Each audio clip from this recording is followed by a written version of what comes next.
ఆ రాజ్యం 1000 సంవత్సరాలు ఉంటుంది. ఆ 1000 ఏళ్ల తర్వాత ఏం జరుగుతుందంటే భూమి మాయమైపోతుందట. ఈ భూమి ఉండదు. ఇక హిమాలయ పర్వతాలు ఉండవు, వింధ్య పర్వతాలు ఉండవు, ఆల్ప్స్ పర్వతాలు ఉండవు, నయాగరా జలపాతం ఉండదు, తాజ్మహల్ ఉండదు. భూమి ఉండనప్పుడు చార్మినార్ ఎక్కడ ఉంటుంది? నాగార్జున సాగర్, భక్రానంగల్ ప్రాజెక్ట్స్ ఎక్కడ ఉంటాయి? అసలు భూమి లేనప్పుడు ఇండియా ఎక్కడ, అమెరికా ఎక్కడ? ఏ దేశము ఉండదు, ఏ కట్టడము ఉండదు. భూమి లేని రోజులు రాబోతున్నాయి. ఒకనొక దినం వస్తుంది, పంచభూతములు బిక్కటమైన వేట్రముతో లయమైపోవును. 2వ పేతురు పత్రిక 3వ అధ్యాయము 10వ వచనం. అయితే ప్రభు దినము దొంగ వచ్చినట్టు వచ్చును, ఆ దినమును ఆకాశములు మహాధ్వనితో గతించిపోవును. పంచభూతములు మిక్కటమైన వేగముతో అంటే వేగముతో లయమైపోవును. భూమియు దాని మీద ఉన్న కృత్యములను కాలిపోవును. భూమి కాలిపోతుంది, దాని మీద ఉన్న కృత్యములు కాలిపోతుంది. మనం చూస్తున్న ఈ భూగోళం కాలిపోతుంది, లేకుండా మాయమైపోతుంది. మనం కట్టుకున్న సుందర భవనాలు ఉండవు, పొలాలు ఉండవు, ఆస్తిపాస్తులు ఉండవు. అప్పటికి మనం ఉంటాం ఎక్కడంటే దేవుడు సిద్ధపరిచిన ఇంకో లోకంలో ఉంటాం. దేవునితో సమాధానం పడ్డవారైతే పరదేశులు ఉంటారు. దేవునితో సమాధాన పడని వాళ్ళైతే నరకంలో ఉంటారు. దేవునితో సమాధాన పడ్డవారు కొంతకాలం పరదేశంలో ఉండి మళ్ళీ మహిమ శరీరాలతో దేవుడుండి ఆ లోకంలో, ఆ మహిమ లోకంలో ఉంటారు. పరదేశంలో ఉండే ఆత్మలు బయటకు వచ్చేస్తారు, మహిమ శరీరాలు ధరించుకుంటారు, యుగ యుగాలు దేవుని దగ్గర ఉంటారు. దేవునితో సమాధానం లేనివారు, పాపములోనే చచ్చిపోయేవారు, పాప క్షమాపణ పొందకుండా చచ్చిపోయేవారు అగ్నిగుండంలో ఉంటారు. భూమి అనేది ఉండదు. భూమి మీద బ్రతికిన జనాభా కొంత భాగమేమో అగ్నిగుండంలో, కొంతమంది దేవుడు ఉండే మహిమ లోకంలో ఉంటారు. అప్పుడు అగ్నిగుండంలో ఉన్న వాళ్ళని పోయి అడగండి, బాబు మీ ఆస్తిపాస్తులు ఎక్కడ? ఆస్తిపాస్తులు ఏమిట్రా పిచ్చోట, ఇక్కడ నేను ఖాళీ యాతన పడుతున్నాను, ఆస్తిపాస్తులు ఏంటి, పిచ్చి పట్టిందా నీకు, ఇంకా కళ్ళు తెరుచుకోలేదా అంటారు. పోనీ పరలోకంలో ఉన్న వాళ్ళని పోయి అడగండి, నీ ఆస్తిపాస్తులు ఎక్కడ? అవన్నీ భూమి మీద కట్టుకున్నానండి, దేవుడు భూమిని మాయం చేశాడు, నా కట్టడాలు కూడా మాయమైపోయాయి. మామిడి తోట ఉండాలి, కొబ్బరి తోటలు ఉండాలి, వరి గోధుమలు పండించే పొలం ఉండాలి, నీకు పూల తోటలు, పళ్ళ తోటలు, పంట పొలాలు ఏవి? అవన్నీ భూమి మాయమైనప్పుడు అవి కూడా వెళ్ళిపోయినాయి. మరి ఆస్తి ఏది అంటే పిల్లలు మాత్రమే ఆస్తి. ఈ భూమి మీద సంపాదించుకునే వాటిని మహిమలోకంలోకి తీసుకెళ్ళగలిగే ఆస్తి పిల్లలు మాత్రమే. పిల్లలు వస్తారు అక్కడికి. మన కారు తీసుకుపోవడం కుదరదు, మన బంగారం కిలోల కొద్ది సంపాదించుకోవచ్చు, అది తీసుకుపోవడం కుదరదు. అయితే మనం కన్న పిల్లలు ఒకవేళ రక్షణలో పెంచబడితే వాళ్ళను కూడా మనము దేవునితో సమాధానపరచగలిగితే, మనము కని పెంచినటువంటి పిల్లలు సువార్త వినేటట్టు మనం వాళ్ళ బాల్యంలోనే మనం జాగ్రత్త పడితే వాళ్ళు తప్పక దేవుని దగ్గర ఉంటారు.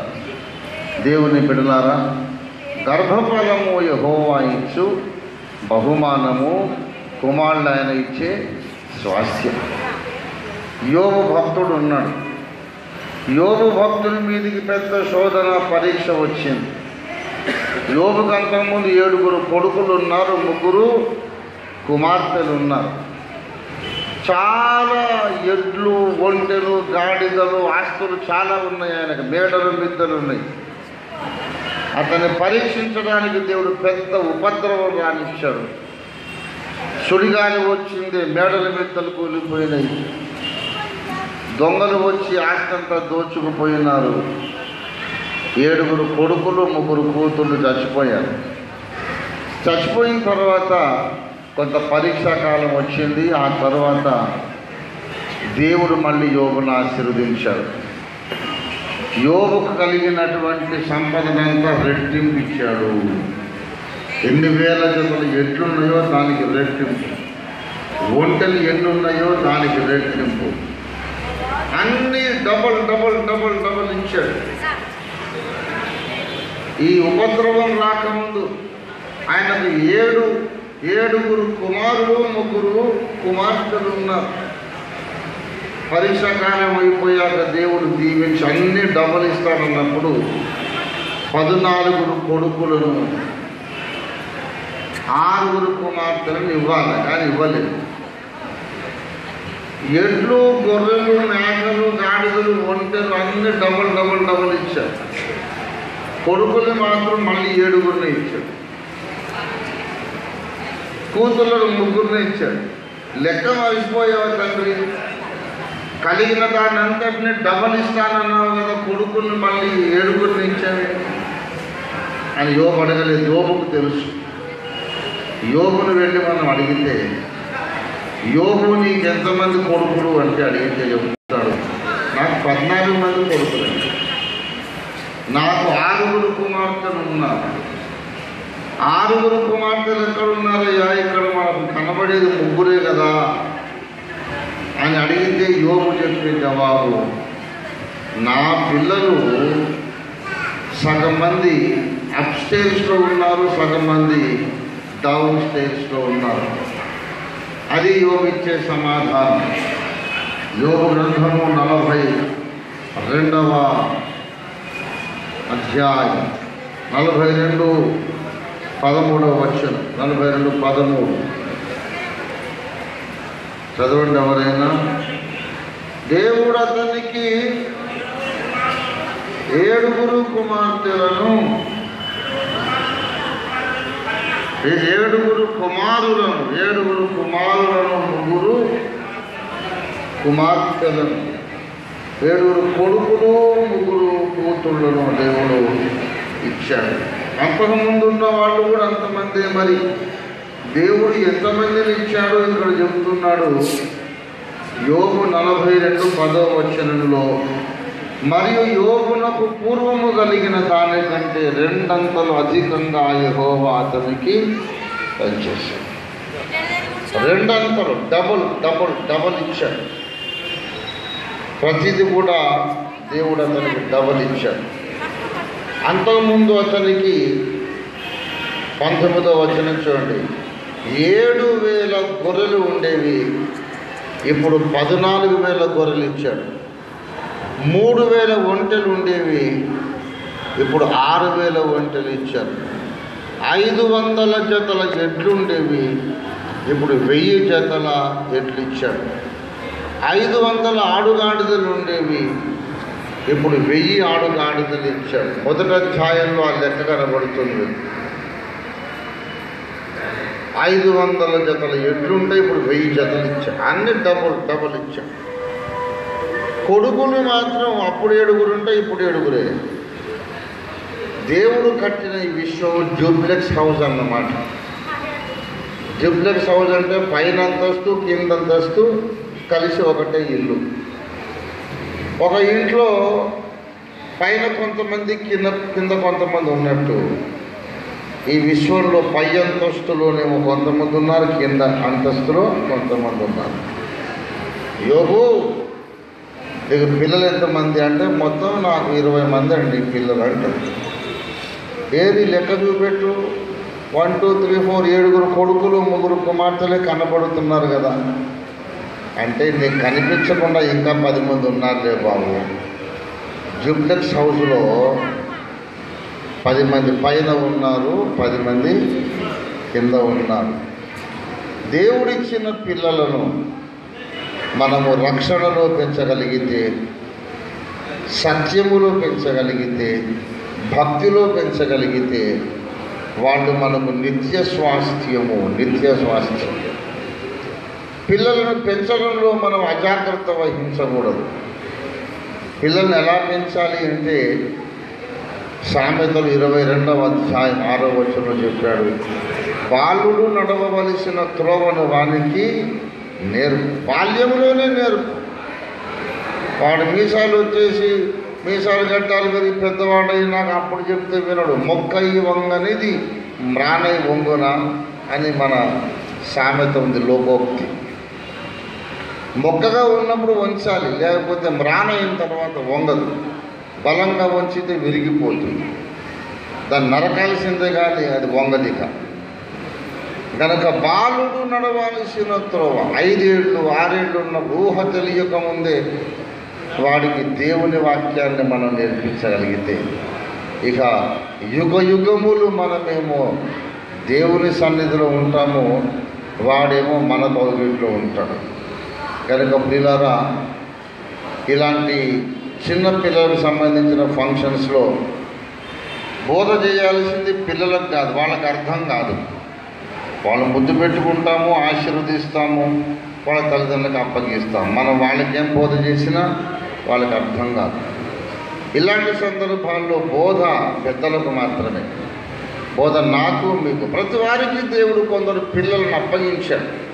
నీకు అప్పగించబడ్డ పిల్లలను రక్షణలో పెంచాలి, తర్వాత మరి సత్యంలో పెంచాలి. చాలామంది తల్లిదండ్రులు చూసాం, వాళ్ళు రక్షణ పొందరు కానీ పిల్లలు మాత్రం క్రమంగా చర్చికి పోమని చెప్తారు. ఒక తండ్రి బాగా తాగి వచ్చి కొడుకుని తిడుతున్నారు, నువ్వు టైంకు చర్చికి పోకపోతే నీ పేగులు తీస్తానని ఏమనుకున్నావు అంటున్నావు. టైంకి చర్చికి పోవాలి, లేకుండా పేగులు తీస్తాడట. వాడు మాత్రం తాగి ఉన్నాడు, తాగుడు మానడు. ఏమయ్యా, నీవే ఇంకా రక్షణ పొందలేదు కదా, వాడిని తిడతావు ఏంటంటే, నా బ్రతుకు అయిపోయింది సార్, నేను ఎట్లా చెడిపోయాను, వాడన్నా బాగుపడాలి కదా అంటాడు. అదంతా ఫూలిష్ టాక్. అది ప్రతి మనిషి ముందు ఆలోచించాల్సింది తన సొంత రక్షణ.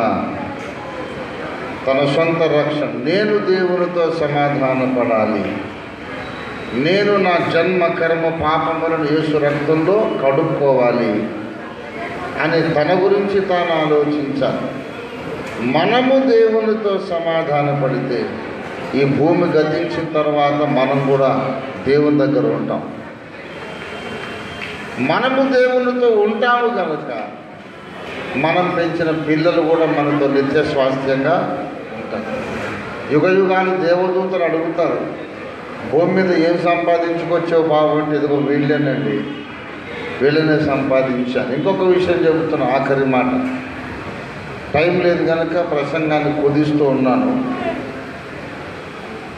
కుమారులు యెహోవా అనుగ్రహించు స్వాస్థ్యం అంటే అపోస్తలుడైన పౌలు భక్తునికి శరీర ప్రకారమైన సంతానం లేనే లేదు.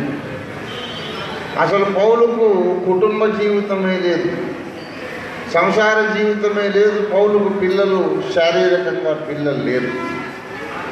మరి పౌలును దేవుడు ఆశీర్వదించినట్లా ఆశీర్వదించలేదన్నట్లా? తప్పకుండా అందరికంటే ఎక్కువ దీవించబడ్డవాడు ఆ భక్త శ్రేష్ఠుడు అపోస్తలుడైన పౌలు. 1 కొరింథీ పత్రిక 4వ అధ్యాయము 16వ వచనంలో, క్రీస్తు యేసునందు సువార్త ద్వారా నేను మిమ్మల్ని కంటిని అంటున్నాను. శారీరక సంతానము లేదు కానీ ఆత్మీయ సంతానము కొన్ని వేల మంది ఉన్నారు ఆ భక్తుడికి. దేవుడు అనుగ్రహించే స్వాస్థ్యం అది. శారీరకంగా పిల్లలు ఉంటే దేవునికి స్తోత్రము, లేకపోయినా పర్వాలేదు. కానీ మనం కన్న పిల్లలు, ఇంకా మనకు పరిచయమైన ప్రతి ఒక్కరు కూడా రక్షణ పొందేటట్టు మనం జాగ్రత్త వహించాలి. పిల్లల కంటే కనండి, లేకపోతే లేదు, దేవుని చిత్తం. కానీ మనకు అప్పగించబడ్డ వారిని, మనకు పరిచయమైన వారిని సువార్త ద్వారా మనం దేవుని దగ్గరికి నడిపించాలి. దేవుని స్తోత్రం కలుగునుగా. హల్లెలూయా. నన్ను నాన్నగారు అని పిలిచేవాళ్ళు లక్షల సంఖ్యలో ఉంటారు. కొంతమంది తెలియక నిజంగా నా పిల్లలే, నాకు పుట్టిన సొంత పిల్లలే అని అనుకుంటూ ఉంటాను. మొన్న ఒక సహోదరి మా నాన్నగారని పరిచయం చేస్తే ఒక ఆఫీసర్ గారు నిజంగా పిల్లలేమో ఆమె కూతురేమో అనుకున్నాడు. మీ పిల్లలు ఎంతమంది అండి మీకు అని అడిగాడు. ఓ కొడుకు ఓ కూతురు అన్నాను. కొడుకు కూతురా ఏం చేస్తున్నారు? ఇద్దరు బీటెక్ అయిపోయారండి, ఇంకా పెళ్ళిళ్ళు కాలేదండి, చెయ్యాలండి అంటున్నాను నేను. అవునా, అదేంటంటే ఈమెకి ఇద్దరు పిల్లలు ఉన్నారు, మీరు పెళ్లి కాలేదంటున్నారు అంటారు. అంటే అప్పుడు నాకు అర్థమైంది ఈమె నా సొంత డాక్టర్ అనుకుంటున్నాడు. అప్పుడు ఆమె నవ్వింది. నాలాంటి కూతుళ్ళు కొడుకులు ఆరేసి కొన్ని లక్షల మంది ఉంటారండి. దేవుని బిడ్డలారా, లక్షల మంది కాకపోయినా కనీసం 10 మంది 12 మంది అయినా ప్రతి విశ్వాసికి కొందరు పిల్లలు ఉండాలి. అది యెహోవా అనుగ్రహించు బహుమానము, యెహోవా అనుగ్రహించు స్వాస్థ్యము. దేవుని స్తోత్రం కలుగును గాక.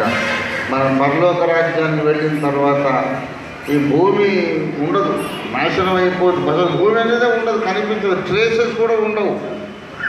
ఎగ్జిబిషన్ గ్రౌండ్లో అన్ని నుమాయిష్ అన్ని ఏర్పాటు చేస్తారు. మంచి మంచి రంగులు, విద్యుత్ దీపాలు, బల్బులు, మంచి డెకరేషన్ అన్నీ చేస్తారు. అదొక దేవలోకంలా ఉంటుంది. అది ఎగ్జిబిషన్ టైం అయిపోయిన తర్వాత అన్ని దుకాణాలు మడత పెట్టి పోయిన తర్వాత గ్రౌండ్ ఖాళీ. ఎగ్జిబిషన్ ఏదంటే లేదు. ఎగ్జిబిషన్ అయిపోయాక గ్రౌండ్ అన్నా ఉంటుంది కనీసం. కానీ 1000 ఏళ్ల రాజ్యం తర్వాత ఈ గ్రౌండ్ కూడా ఉండదు, మొత్తం నామరూపాలు లేకుండా పోతుంది.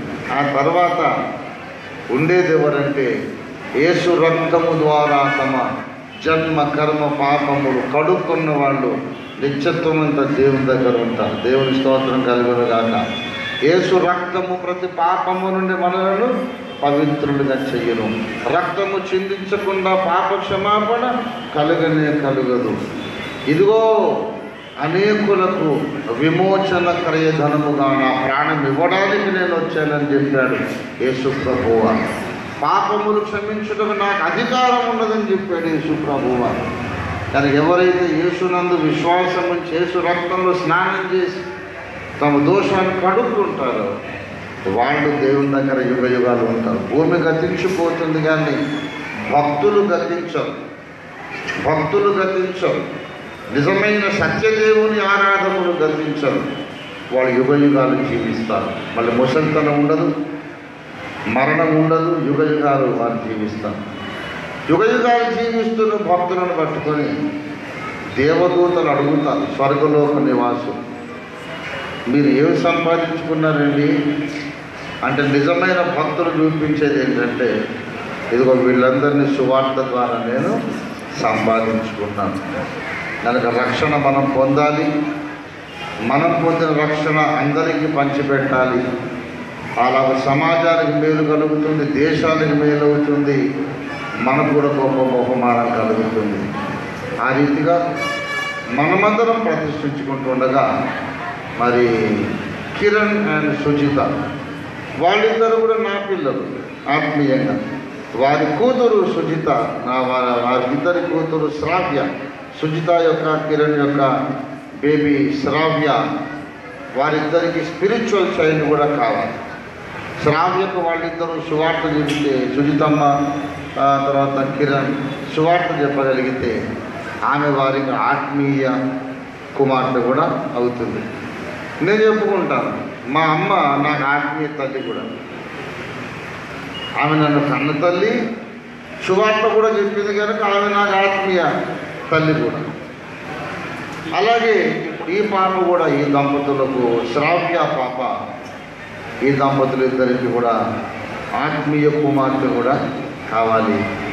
వారు ఆ బిడ్డను సువార్త చెప్పి రక్షణలో పెంచి భక్తిలో పెంచితే ఈ భూమి మాయమైపోయాక దేవుడి దగ్గర నేను ఉంటాను, మీరందరూ ఉంటారు, తర్వాత కిరణ్ సుజిత ఉంటారు.